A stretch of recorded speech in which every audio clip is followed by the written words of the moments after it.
एक सपना भवनपुर गांव छोटा सा लेकिन बेहद शांत और सुंदर गांव था। यहाँ के लोग मेहनती थे और जीवन को सादगी से जीना जानते थे। इसी गांव के आखिरी कोने में एक पुरानी सी झोपड़ी में किसान रामधीन अपनी दो बेटियों मीरा और गुड़िया के साथ रहता था।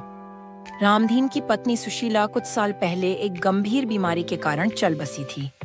तब से रामधीन ही माँ और बाप दोनों की भूमिका निभा रहा था।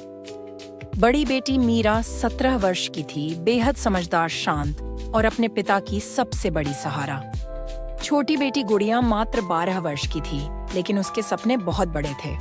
वह दिन रात किताबों में खोई रहती और आसमान के सितारों से बातें करती। रामधीन खेतों में मेहनत कर 2 वक्त की रोटी का जुगाड़ करता था, लेकिन उसने अपनी बेटियों की पढ़ाई में कभी कंजूसी नहीं की। उसका मानना था कि शिक्षा ही एक दिन उसकी बेटियों का भविष्य बदल सकती है। एक दिन रामधीन खेत में हल चला रहा था कि अचानक उसका हल किसी कठोर चीज से टकरा गया। उसने जमीन खोदी तो वहां एक पुराना लोहे का संदूक निकला। संदूक भारी था और जंग लगा हुआ था। रामधीन ने मीरा को बुलाया और दोनों ने मिलकर उसे खोला। उसमें कुछ पुराने सोने चांदी के सिक्के, एक शाही मुहर और एक ताम्रपत्र जैसा कागज था। उस पत्र में लिखा था, यह भूमि महाराजा वीर सिंह की है। यदि कोई इस संदूक को पाए और उसका वंशज शाही शिक्षा प्राप्त करे, तो यह भूमि उसे उत्तराधिकार स्वरूप सौंप दी जाएगी। रामधीन यह पढ़कर हैरान रह गया। वह तुरंत गांव के मुखिया और वकील से मिला। उन्होंने उस शाही फरमान की पुष्टि की और कहा कि यदि उसका कोई सदस्य शाही विद्याओं की शिक्षा लेकर लौटे, तो वह इस भूमि का मालिक बन सकता है। मीरा ने अपने पिता से कहा, बाबूजी, गुड़िया को भेजिए, उसकी बुद्धि मुझसे तेज है, मैं घर संभाल लूंगी। रामधीन को निर्णय लेना मुश्किल था, लेकिन उसने अपने सपनों को बेटियों की आंखों में पलते देखा और गुड़िया को शहर भेजने का निर्णय लिया। पूरा गांव गुड़िया को विदाई देने आया। मीरा ने उसे अपना दुपट्टा दिया और रामधीन ने आशीर्वाद देते हुए गुड़िया ने शहर जाकर एक राजकीय गुरुकुल में दाखिला लिया।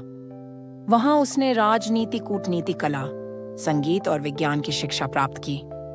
शुरू में उसे बहुत कठिनाइयां हुई, लेकिन हर बार वह अपने बाबूजी के शब्द याद करती, अपने लिए नहीं, इस मिट्टी के लिए कुछ।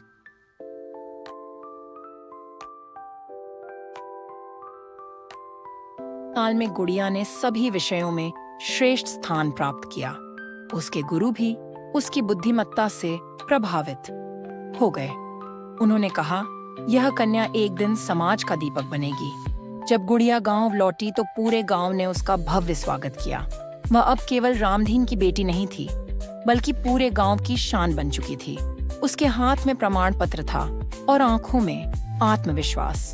रामधीन ने शाही फरमान और प्रमाण पत्र के साथ सरकारी कार्यालय में जमीन का दावा किया। सभी जांच के बाद उसे जमीन का मालिक घोषित कर दिया गया। अब उसके पास 25 बीघा जमीन थी, वही जमीन जिस पर कभी वह मजदूरी करता था। रामधीन ने अपनी जमीन का 5 बीघा हिस्सा गांव की लड़कियों की शिक्षा के लिए दान कर दिया।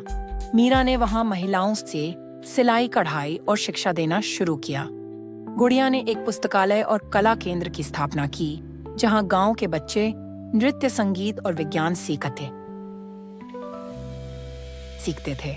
गांव में बदलाव आने लगा। अब कोई भी बेटी शिक्षा से वंचित नहीं रहती थी। सब कुछ अच्छा चल रहा था कि अचानक गांव का जमींदार ठाकुर दीनबंधु सिंह ने जमीन पर झूठा दावा कर दिया। उसने कहा, यह जमीन मेरे पूर्वजों की है। रामधीन ने धोखे से इसे लिया है। गुड़िया ने कानूनी कार्रवाई की। कोर्ट में उसने सभी दस्तावेज और प्रमाण प्रस्तुत किए। गांव वालों ने भी आज भी भवनपुर के स्कूल के बाहर एक बोर्ड लगा है, गुड़िया विद्या मंदिर, एक बेटी का सपना, एक पिता का विश्वास। रामधीन हर सुबह अपनी चौकी पर बैठते हैं। सूरज की किरणें चेहरे पर पड़ती हैं और वे मुस्कुराते हैं। समाप्त।